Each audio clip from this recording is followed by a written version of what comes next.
एक नए घर में शिफ्ट होते हो, हर चीज परफेक्ट लगती है। बड़े कमरे, शांत माहौल और दीवारों पे लगे पुराने शीशे जो घर को एक अलग ही रूप देते हैं। पर फिर तुम नोटिस करते हो, तुम्हारा प्रतिबिंब तुमसे थोड़ा देर से हिलता है, थोड़ा ज्यादा मुस्कुराता है और कभी-कभी ऐसे राज दिखाता है जो तुम्हारी दुनिया में है ही नहीं।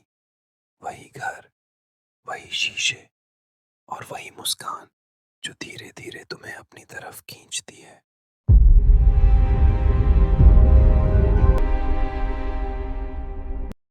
एक पुराना मकान था गांव के कोने में। ज्यादा पुराना नहीं, पर उसके अंदर एक अजीब सी ठंडक रहती थी, जैसे दीवार खुद सांस ले रही हो। कुमार फैमिली ने डिसाइड किया कि वो ये घर खरीदेगी। मोहन कुमार, उसकी वाइफ सुनीता और दोनों बच्चे रवि और छोटी मीरा नए घर के सपने लेके आए थे। शुरू में सब नॉर्मल लग रहा था। घर बड़ा था, कमरे खुले हुए और एक अजीब सी खामोशी जो मोहन को पसंद आई, क्योंकि शहर की भीड़ भाड़ से दूर था। लेकिन एक चीज घर में अलग थी। हर कमरे में बड़े बड़े शीशे लगे हुए थे, ओल्ड स्टाइल मिरर्स, जिन पे छोटी छोटी दरारें थीं, जैसे समय ने खुद उन्हें थोड़ा थोड़ा तोड़ दिया हो। सुनीता ने कहा, ये सब मिरर निकलवा देते हैं, बहुत अजीब लगते हैं। पर मोहन को लगा वो घर का चार्म है। पुराने घर का असली रूप वही है, देखने दो। शाम के वक्त रवि ने सबसे पहले कुछ नोटिस किया। वो अपने कमरे के मिरर के सामने खड़ा था, जब उसने देखा कि उसका रिफ्लेक्शन थोड़ा लेट से मूव करता है। जैसे उसके हाथ उठाने के बाद शीशे वाला रवि थोड़ा रुककर हाथ उठाता। उसने सोचा उसकी आंखों का धोखा होगा, पर जब उसने स्माइल किया तो रिफ्लेक्शन की स्माइल थोड़ी ज्यादा बड़ी थी, अननेचुरल, चीक टू चीक खींचती हुई। रवि का दिल तेज धड़कने लगा और वो भाग के मीरा के रूम में गया। मीरा अपने मिरर को देखकर चुप थी। उसने रवि से धीरे से कहा, भैया, उस तरफ वाली मीरा मुझे आंख मार रही थी। रवि का गला सूख गया। उसने मिरर पे ध्यान दिया, पर अब सब नॉर्मल लग रहा था। 2 दिन तक कुमार फैमिली ने इग्नोर करने की कोशिश की, पर हर दिन कुछ न कुछ बढ़ता गया। सुनीता ने किचन के मिरर में देखा कि उसके रिफ्लेक्शन के हाथ पे खून था, जबकि असली सुनीता का हाथ बिल्कुल साफ था। वो चिल्लाई और मिरर पे पानी छिड़क दिया, पर जैसे ही पानी गिरा, रिफ्लेक्शन वाली सुनीता और ज्यादा पास आती दिखी, जैसे ग्लास के पीछे से हाथ निकालने वाली हो। रात को मोहन को आवाज आई किसी के हंसने की।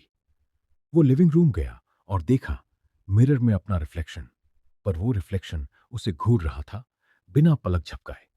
उसके पीछे कोई खड़ा था, एक अदृश्य साया जो असली कमरे में नहीं था। मोहन पीछे मुड़कर देखता है, कुछ नहीं।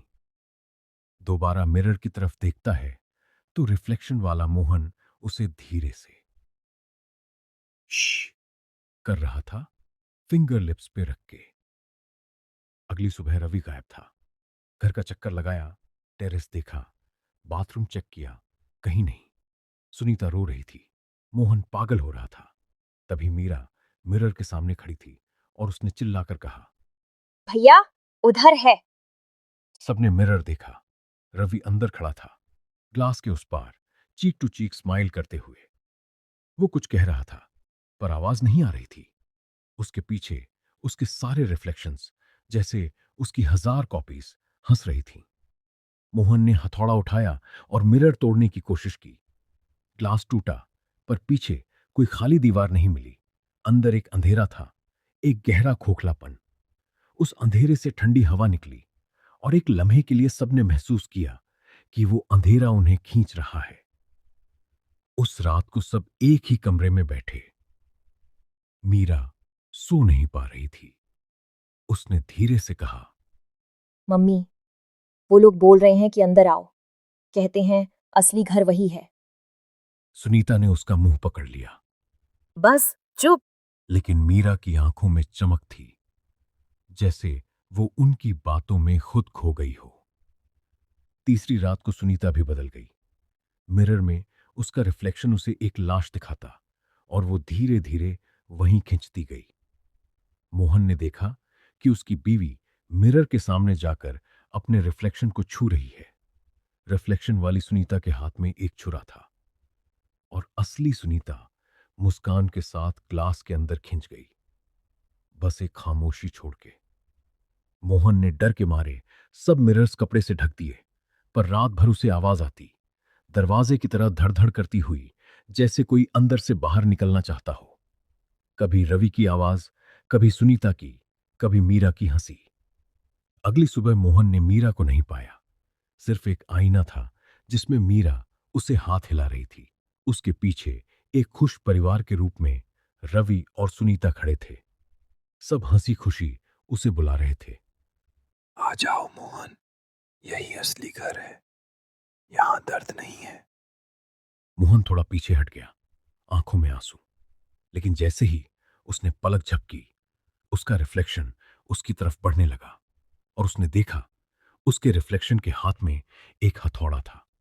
धीरे धीरे रिफ्लेक्शन की आंखें लाल हो गईं और उसके होंठ एक अजीब मुस्कान में फैल गए। मिरर क्रैक करने लगा, पर यह क्रैक बाहर की तरफ आ रहा था, जैसे रिफ्लेक्शन ही बाहर निकल रहा हो। मोहन चिल्लाया, दरवाजे की तरफ भागा, लेकिन दरवाजा बंद था। पीछे से आवाज आई, मीरा की प्यारी सी आवाज।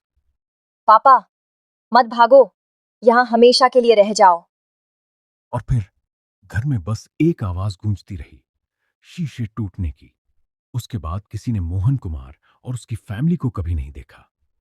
घर आज भी गांव में खड़ा है, अंदर सिर्फ डस्ट और वही मिरर्स जिनमें कभी कभी एक परिवार नजर आता है, हाथ हिलाता हुआ, अंदर से बुलाता हुआ।